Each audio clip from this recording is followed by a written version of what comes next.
এই হাদিসে কোরআনে কোনো বর্ণনা নেই। মুহাম্মদ সাল্লাল্লাহু আলাইহি সাল্লাম কোন দিন জন্মগ্রহণ করেছেন, কোন মাসে জন্মগ্রহণ করেছেন, এ সম্পর্কে কোরআন মাজিদে কি নেই, কোনো উল্লেখ নেই। তবে হাদিসের দৃষ্টিতে রাসূলুল্লাহ সাল্লাল্লাহু আলাইহি সাল্লাম কিবার জন্মগ্রহণ করেছেন, কিবার পৃথিবীতে এসেছেন, তা কিছু নিদর্শন পাওয়া যায়। যেমন আবু কাতাদা রাদিয়াল্লাহু তাআলা আনহু বলেন যে রাসূলুল্লাহ সাল্লাল্লাহু আলাইহি ওয়াসাল্লামকে জিজ্ঞাসা করা হলে যে আপনি সোমবার কেন শ্যাম পালন করেন।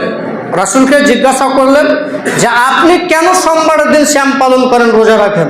তখন তিনি বললেন জাকা ইয়াউমু উলিদাত ফিহি, আমি সোমবার জন্মগ্রহণ করেছি, আমি সোমবার কি করেছি, জন্মগ্রহণ করেছি। ওয়া ইয়াউমুল বইস্তু আও উনজিলা আলাইয়া ফিহি, এবং সোমবারের দিনই আমাকে নবুয়ত দেওয়া হয়েছে। তার মানে এ হাদিস প্রমাণ করছে যে রাসূলুল্লাহ সাল্লাল্লাহু আলাইহি সাল্লাম জন্মগ্রহণ করেছেন সোমবারের দিন, এবং তিনাকে সোমবার নবী করা হয়েছে, তাকে নবুয়ত দেওয়া হয়েছে। সোমবারের দিন তাকে নবী করে দেওয়া হয়েছে, তিনি সোমবার জন্মগ্রহণ করেছেন, এটা হাদিস দ্বারা প্রমাণিত। তার আগে আমরা দুটি আয়াত ছেড়ে এসেছি। যারা আজকে বর্তমানে 12 রবিউল আউয়াল অর্থাৎ এই মাসে নবীর জন্ম দিবস পালন করবে, ঈদে মিলাদুন নবী পালন করবে, যে ঈদের একামত নেই, যে ঈদের আজান নেই, সেই ঈদ হয়ে গেল সবচেয়ে বড় ঈদ। সকল ঈদের সেরা ঈদ হচ্ছে ঈদে মিলাদুন নবী। যে ঈদে আজান নেই, একামত নেই, মানে নবীর জন্মের তারিখকে তারা পালন করবে। আর এই জন্ম দিবসকে পালন করতে যে তারা অনেক রকম কুফরি, শিরকি, বেদাতি তারা কাজকর্ম করে থাকে, যা মানুষকে গুমরাহ, যা মানুষকে পথভ্রষ্টর দিকে নিয়ে যায়। অথচ রাসূলের জন্ম তারিখ নিয়ে ঐতিহাসিকগণ এবং বিদ্বানগণ অনেক মতানৈক্য করেছেন। ঐতিহাসিকগণ এবং বিদ্বানগণ অনেক মতানৈক্য, অনেক বিশ্লেষণ পেশ করেছেন, বিভিন্ন রকম বিভিন্ন তারিখ পেশ করেছে রাসূলের জন্ম তারিখ নিয়ে। তা আমি আর আপনি 12 রবিউল আউয়াল রাসূলের জন্মদিবস পালন করার কে? এটা আশিক রাসূল নয়। তো আমরা আয়াত ছেড়ে দেব, ওমা আতাকুমুর রাসূল ফাকুজুহু, রাসূল যেটা দিয়েছে তোমরা সেটা গ্রহণ করো। ওয়ামা নাহাকুম আনহু ফান্তাহু, আর রাসূল যেটা বর্জন করেছে সেটা তোমরা বর্জন করে দাও। এখন যদি রাসূল নিজস্ব জন্মদিবস পালন করে, তাহলে আমরাও নবী সাল্লাল্লাহু আলাইহি ওয়াসাল্লামের জন্মদিবস পালন করব। যদি সাহাবায়ে কেরামেরা, আল্লাহ রাসূল বলেছেন যে শোনো, আমার পরে তোমরা 4 খলিফা খলাফায়ে রাশিদিনের ইতাআত করবে, খলাফায়ে রাশিদিনের অনুসরণ করবে। যদি খলাফায়ে রাশিদিন নবীর জন্মদিবস পালন করে থাকেন, তাহলে আমরাও পালন করব নবীর জন্মদিবস। যদি কোনো বিদ্বানগণ, অতীতের বিদ্বানগণ 600 হিজরির আগে কোনো বিদ্বানগণ, কোনো ঐতিহাসিকগণ যদি নবীর জন্মদিবস পালন করে থাকে, তাহলে আমরাও পালন করব। তার মানে রাসূল সাল্লাল্লাহু আলাইহি সাল্লাম নিজস্ব জন্মদিবস পালন করেননি, সাহাবায়ে কেরামেরা জন্মদিবস পালন করেননি, বিদ্বানগণ জন্মদিবস পালন করেননি। 600 হিজরির পরে এটা শুরু হয় ঈদে মিলাদুন নবী। 600 হিজরির পরে শুরু হয় ঈদে মিলাদুন নবী, তার আগে ঈদে মিলাদুন নবী ছিল না।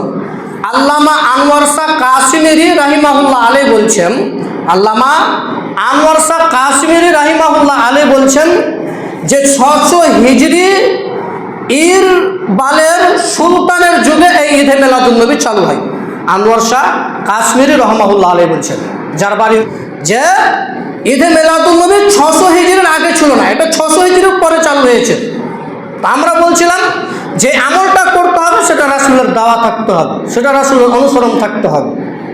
এবার দেখেন আল্লাহ বলছেন, ইয়া আইয়ুহাল্লাযিনা আমানু আতিউল্লাহ ওয়া আতিউর রাসূল ওয়া লা তুবতিলু আমালাকুম, হে ইমানদারগণ তোমরা আল্লাহর ইতাআত করো এবং রাসূলের ইতাআত করো। ওয়া লা তুবতিলু আমালাকুম, তোমরা তোমাদের আমলকে বাতিল করো না। তার মানে আপনি যেটা করছেন ওটা রাসূলের থাকা লাগবে, আপনি যে আমলটা করছেন ওটা রাসূলের থাকা লাগবে। যে ইবাদতটা করছেন ওটা রাসূলের থাকা লাগবে।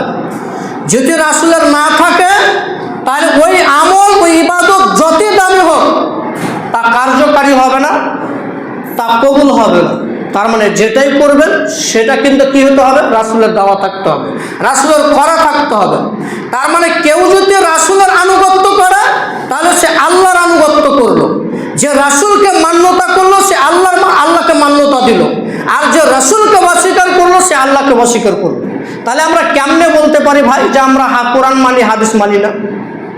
কেমনে বলতে পারি? অথচ রাসূল সাল্লাল্লাহু আলাইহি ওয়াসাল্লাম বলছেন, আল্লাহও বলছেন যে রাসূলের ইতাআত করলো সে আমার ইতাআত করলো, আর যে আমার ইতাআত করলো এবং রাসূলের ইতাআত করলো তাহলে সে ব্যক্তি জান্নাতে যাবে। তার মানে রাসূলের ইতাআত করা সেটাই হচ্ছে আল্লাহর ইতাআত করা। তাহলে আমরা কেমনে আজকে বলি আমরা কোরআন মানবো হাদিস মানবো না? এই বাক্য বাতিল, এই বাক্য কোনো দাম নেই। আর এই আকীদা এবং এই আচরণ কারা রাখে? যারা ওদের তাবলিগ জামাতে পারায় না, বড় টুপি পরে ওদের আকীদা এটা, ওদের কি এটা আকীদা, ওদের আকীদা। আর সাকচিতা মসজিদে ডেক নিয়ে যে 3 দিন চিল্লা লাগাচ্ছে, বিশ্ব ইজতেমায় যেতে হবে কোথায়, অমুক গ্রামে, পরিবার ছেড়ে। কে বলেছিল ভাই? তোমার ভাই নামাজ পড়ে না, তোমার দাদা নামাজ পড়ে না, তোমার পড়োশি নামাজ পড়ে না, তোমার আত্মীয় নামাজ পড়ে না, আর তুমি যাবে বিশ্ব ইজতেমাতে ওখানে অনুদান করতে, দাওয়াতি কাজ করতে? জি না, বিশ্ব ইজতেমা বিরাট। যারা এই টঙ্গীর ইজতেমাতে যায় তারা বিরাট কার্যকর্ম করলো, তারা বলে ওই ইজতেমা থেকে এসে যে আমরা হজ করে এলাম, বাপের সম্পত্তি সব। ওরা বিশ্ব ইজতেমায় যে বলে, ওরা ইজতেমা থেকে ফিরে এসে বলে যে আমরা আসলাম হজ করে, মক্কা মদিনে হজ না গেলেও হবে, টঙ্গীর ইজতেমায় গেলে হজ হয়ে যাবে, কোনো টেনশন নেই। লক্ষ টাকা 5 লক্ষ টাকা খরচ করে বিমানবন্দরে চেপে জাহাজে যে হজ করতে যেতে হবে, অত খাটন করা যাবে না। টঙ্গীর ইজতেমায়, বিশ্ব ইজতেমায় তাবলীগ জমাতে গেলে সেখানে হজ হয়ে যাবে, অত টাকা খরচ করার প্রয়োজন নেই। প্রায় মানুষ গেছিলেন তো বিশ্ব ইজতেমায়, গেছিলেন প্রায় মানুষ। সাবধান, ওটা রাসূলের দেওয়া আমল নয়। আমার বাক্য আমার কথা আপনার গায়ে লাগতে পারে, কিন্তু সঠিক বাক্য সঠিক কথা আপনার কাছে পৌঁছে দেয় এটা আমার দায়িত্ব, এটা আমার কর্তব্য। কেন তোমাকে টঙ্গীর মাঠে ইজতেমায় যেতে হবে? আমি ছাত্র এ থেকে বর্জন করবেন। টঙ্গীর ইজতেমা তাবলীগ জামাতের সাথে পা রেখে তাদের টুপি দেখেন, তাদের জুব্বা দেখেন, তাদের সুফিগিরি দেখেন, মিষ্টি কথা বলে তাদের পায়ে পা দিবেন না। যারা তাবলীগ জামাত করে ওদের মুখের আচরণ খুব মিষ্টি হয়, ওদের লেবাস খুব চিকনা হয়, কথা খুব দামি হয়, কিন্তু ওদের দাওয়াতি কাজ, ওদের কথা ওদের নিকটে, এবং তাদের কথা তাদের দাওয়াত গ্রহণ করা যাবে না। চিন্তা করেছেন? এর নাম তাবলীগ জামাত। আপনাকে কেন এত ভালো লাগলো? এত আহলে হাদিস বিদ্যান থাকতে, এত আহলে হাদিস আলেম থাকতে, এত আহলে হাদিসের ইজতেমা থাকতে কেন আপনাকে এই টঙ্গীর ইজতেমে ভালো লেগে গেল ভাই? সাবধান, সতর্কতা অবলম্বন করবেন, এগুলো যাবেন না। শাকিল বিন হানিফ আর বিশ্ব ইজতেমার উদাহরণ দেখাবো, কত খাতারনাক ভয়ঙ্কর রূপ ধারণ করছে তা আপনার দেখাবো। আমরা দেখাছিলাম রাসূলের জন্ম তারিখ কোনটি, মান আমিলা আমালা লাইসা আলাইহি আমরুনা ফাহুয়া রাদ্দুন। রাসূলুল্লাহ সাল্লাল্লাহু আলাইহি ওয়াসাল্লাম বলেছেন, তুমি এমন কাজ করলে যা আমি দিইনি, যা আমি করতে বলিনি, তা বাতিল। মানে আমি এমন নিদর্শন দিনি, তুমি নিজ ইচ্ছাকৃত করলে ওই আমলটা বাতিল, ওই আমল গ্রহণযোগ্য হবে না। এবার দেখেন, আমরা বলছিলাম রাসূলের জন্মদিন সোমবার নবুয়ত পেয়েছেন। রাসূলুল্লাহ ইবনে আব্বাস রাদিয়াল্লাহু তাআলা আনহু বলেন, রাসূলুল্লাহ সাল্লাল্লাহু আলাইহি ওয়াসাল্লামের তিনি বলছেন যে রাসূলুল্লাহ সাল্লাল্লাহু আলাইহি ওয়াসাল্লাম সোমবার জন্মগ্রহণ করেছেন, সোমবার নবুয়ত পেয়েছেন, সোমবার ইন্তিকাল করেছেন, সোমবার তিনি মক্কা থেকে মদিনা হিজরত করেছেন, সোমবারের দিন মদিনায় পৌঁছাচ্ছেন এবং সোমবারের দিন হাজরে আসওয়াদ উত্তোলন করেছেন, সব সোমবার। এবার দেখালাম সোমবার রাসূলের জন্মদিন, সোমবার রাসূলের মৃত্যুদিন। আর ঐতিহাসিকগণ বলতে পারে যে অন্যদিন রাসূলের মৃত্যু দিবস হয়েছে, বলতে পারে, তা আমরা সেটাও পেশ করব। এবার দেখেন রাসূলুল্লাহ সাল্লাল্লাহু আলাইহি ওয়াসাল্লামের জন্মসাল কোনটি, রাসূলের জন্মসাল কোনটি? এটা তো সোমবার দিন পেলাম, তো রাসূলের জন্মসাল কোনটি?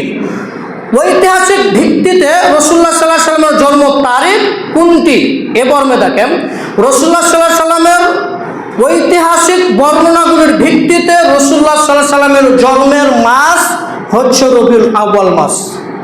আল্লামা জাওজি রাহিমাহুল্লাহ আলী বলেন রাসূলুল্লাহ সাল্লাল্লাহু আলাইহি সাল্লামের জন্মের মাস হচ্ছে রবিউল আউয়াল মাস, আর এটা হচ্ছে রবিউল আউয়াল মাস, এটা হচ্ছে রবিউল আউয়াল মাস। আমরা জানুয়ারি, ফেব্রুয়ারি, মার্চ, এপ্রিল, মে, জুন, জুলাই, আগস্ট, সেপ্টেম্বর সব একদমে বলে দিতে পারি, কিন্তু আরবি নামটি বলতে পারেন শেষ। আমরা তো মুসলমান ভাই, আমরা তো মুসলমান। নবীর জন্ম তারিখ, নবীর মৃত্যু তারিখ, নবীর পিতার নাম, নবীর বাবার নাম, নবীর বংশর নাম আমরা জানি না। আমরা আরবি মাসটিও জানি না, আমরা তো মুসলমান, এ তো আমরা মুসল্লি। তাহলে এটা হচ্ছে রবিউল আউয়াল মাস। এই মাসে রাসূল সাল্লাল্লাহু আলাইহি ওয়াসাল্লাম জন্মগ্রহণ করেছিলেন। দেখাচ্ছিলাম নবী সাল্লাল্লাহু আলাইহি ওয়াসাল্লামের জন্মসাল কোনটি, জন্মসাল কোনটি এবার দেখেন। কায়েস ইবনে মাখরামা রাদিয়াল্লাহু তাআলা আনহু বলেন যে উলিদাত ওয়া আনা রাসূলুল্লাহ সাল্লাল্লাহু আলাইহি ওয়াসাল্লাম, আমি এবং রাসূলুল্লাহ সাল্লাল্লাহু আলাইহি ওয়াসাল্লাম হাতির বছর জন্মগ্রহণ করেছি। আমাল ফিল, হাতির বছর কি করেছি? জন্মগ্রহণ করেছি। ওয়াসালা উসমান ইবনে আফফান, উসমান ইবনে আফফান রাদিয়াল্লাহু তাআলা আনহু বললেন যে ওয়াসালা উসমান ইবনে আফফান বলছেন কুবাসা ইবনে আসাইমাকে বলছেন যে আকবারু মিন্নি, আপনি বড় নাকি রাসূলুল্লাহ সাল্লাল্লাহু আলাইহি ওয়াসাল্লাম বড়? কায়েস ইবনে মাখরামাকে বলছেন, কুবাসা ইবনে আসাইমাকে বলছেন যে আপনি বড় না রাসূলুল্লাহ সাল্লাল্লাহু আলাইহি ওয়াসাল্লাম বড়? তো কুবাসা ইবনে আসাইমা বলছেন যে আকবারু মিন্নি, রাসূলুল্লাহ সাল্লাল্লাহু আলাইহি ওয়াসাল্লাম আমার থেকে বড়, রাসূলুল্লাহ আমার থেকে বড়। হতে পারে তিনি 5 দিন আগে জন্মগ্রহণ করেছেন, আমি 5 দিন পরে জন্মগ্রহণ করেছি, কিন্তু তিনি বলছেন যে রাসূলুল্লাহ সাল্লাল্লাহু আলাইহি ওয়াসাল্লাম আমার থেকে বড় ছিলেন, আমি ছোট ছিলাম। সেই সময় জন্মগ্রহণ করেছিলেন, সে সময় হাতির বছরের সময়। হাতির বছর বলতে আমাল ফিল, আলাম তারা কাইফা ফাআলা রাব্বুকা বিআসহাবিল ফিল, যে ফিলের ঘটনা। আব্রাহা হাতি নিয়ে কাবা ঘরকে ধ্বংস করার জন্য এসেছিল, আব্রাহা কাবা ঘরকে ধ্বংস করার জন্য এসেছিল, সেই আলাম তারা কাইফা ফাআলা রাব্বুকা বিআসহাবিল ফিল সেটা তখন নাজিল হয়। অর্থাৎ আব্রাহা এই কাবা ঘরকে, মসজিদকে ভাঙার জন্য এসেছিল, সেই সময় মুহাম্মদ সাল্লাল্লাহু আলাইহি ওয়াসাল্লাম জন্মগ্রহণ করেছিলেন। তো কুবাসা ইবনে আসাইমা বলছেন যে সেই সময়ের সালটা ছিল 570 খ্রিস্টাব্দে অথবা 571 খ্রিস্টাব্দে, এরকম একটা সাল ছিল। তার মানে রসুলের জন্ম সাল হচ্ছে 570 ধরেন কিংবা 571, কুবাসা ইবনে আসাইমা বলছেন। এবার জন্ম তারিখ কোনটি? জন্ম তারিখ নিয়ে রসুলের ঐতিহাসিকগণ বহু মতলক্ষ করেছেন। তার মধ্যে 8টি উক্তি রয়েছে, 8টি বর্ণনা করেছেন। কেউ বলেছে 2 রবিউল আউয়াল, কেউ বলেছে 8 রবিউল আউয়াল, কেউ বলেছে 10 রবিউল আউয়াল, কেউ বলেছে 12 রবিউল আউয়াল, কেউ বলেছে 1 রবিউল আউয়াল, কেউ বলেছে 13 রবিউল আউয়াল। বিভিন্ন মত, আর সবারই মতের দিকে একটা একটা করে কি আছে তারা বিশ্লেষণ দিয়েছে। দেখেন মুসান্না ইবনে আবি সাইবা, জাবের ইবনে আব্বাস রাদিয়াল্লাহু তাআলা আনহু বলেন রাসূল সাল্লাল্লাহু আলাইহি ওয়াসাল্লামের জন্মের তারিখ হচ্ছে 18 রবিউল আউয়াল, একটা মত। 2 তার একজন বলছে যে 1 রবিউল আউয়াল। ইমাম ইবনে হিসাম, আল্লামা তাবারানি, খুন্দুম রাহিমাহুল্লাহ আলাইহি বলেন রাসূলুল্লাহ সাল্লাল্লাহু আলাইহি ওয়াসাল্লামের জন্মের মাস, জন্মের তারিখ হচ্ছে 12 রবিউল আউয়াল, 12 রবিউল আউয়াল। আল্লামা আব্দুল বার 2 রবিউল আউয়াল বলা সত্ত্বেও তিনি বলছেন ঐতিহাসিক গণের মতে 18 রবিউল আউয়াল সোমবারটাই সঠিক হয়, উনি বলছেন। এবার ইবনে সাদ রাদিয়াল্লাহু তাআলা আনহু বলেন আবু জাফর মুহাম্মদ আলীর মতে রাসূলুল্লাহ সাল্লাল্লাহু আলাইহি ওয়াসাল্লামের জন্মের তারিখ হচ্ছে 10 রবিউল আউয়াল। আবু মাসার মদিনার নাজিহির মতে 18 রবিউল আউয়াল, 2 রবিউল আউয়াল, বিভিন্ন রকম মত পেশ করেছেন। তার মধ্যে কনস্টপালের জ্যোতির্বিদ মাহমুদ পাশা যে ক্যালেন্ডার দেখছেন, ওই ক্যালেন্ডারের জনক উনি বলছেন যে আমি আমার যুগ থেকে মুহাম্মদ সাল্লাল্লাহু আলাইহি ওয়াসাল্লাম যুগ পর্যন্ত ক্যালেন্ডার ঘেটে প্রমাণ করেছি।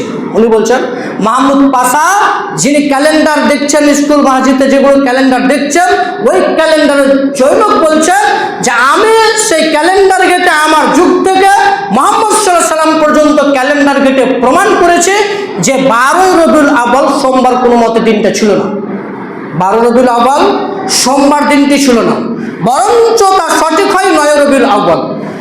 তিনি 9 রবিউল আউয়ালের দিক গেছেন।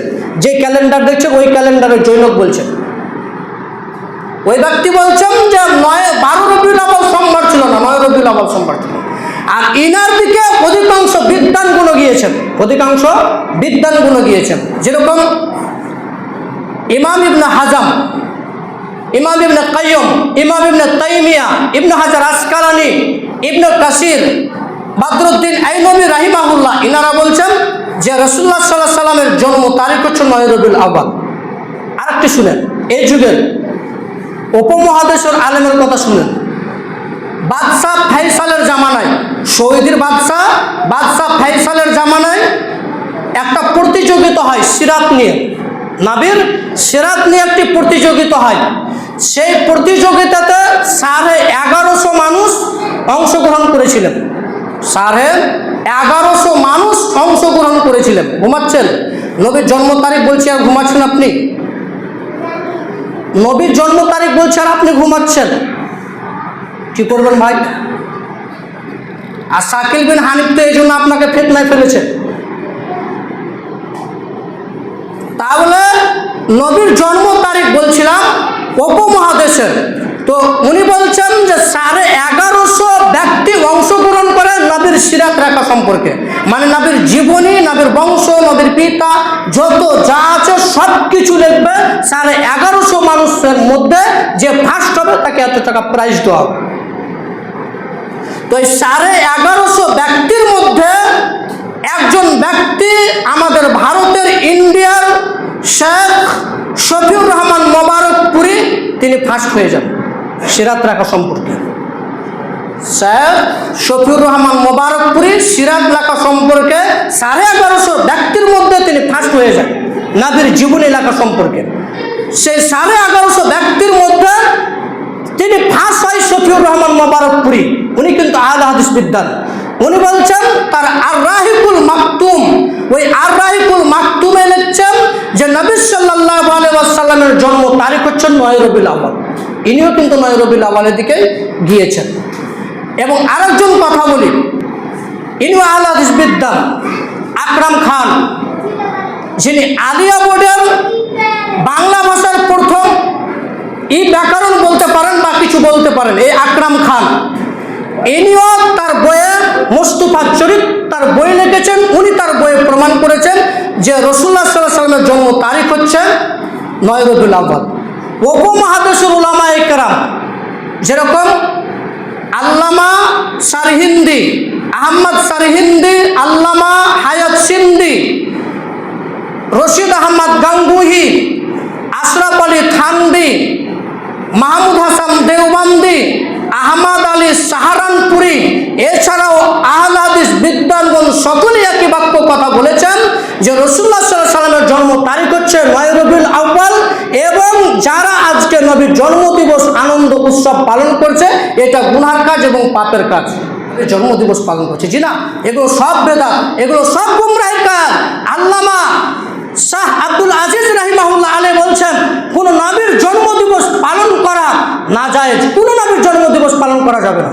শাহ আব্দুল আজিজ রাহিমাহুল্লাহ আলাইহি, যিনি 1803 সালে ভারত স্বাধীনের আন্দোলনে প্রথম কলম ধরেছিলেন, উনি বলছেন যে কোন নবীর জন্মদিবস পালন করা নাজায়েজ, গুমরাহির কাজ। এবং আল্লামা আব্দুল্লাহ আল কুরাইশি রাহিমাহুল্লাহ আলাইহি বলছেন যে কোন নবীর জন্মদিবস পালন করা যাবে না। অতএব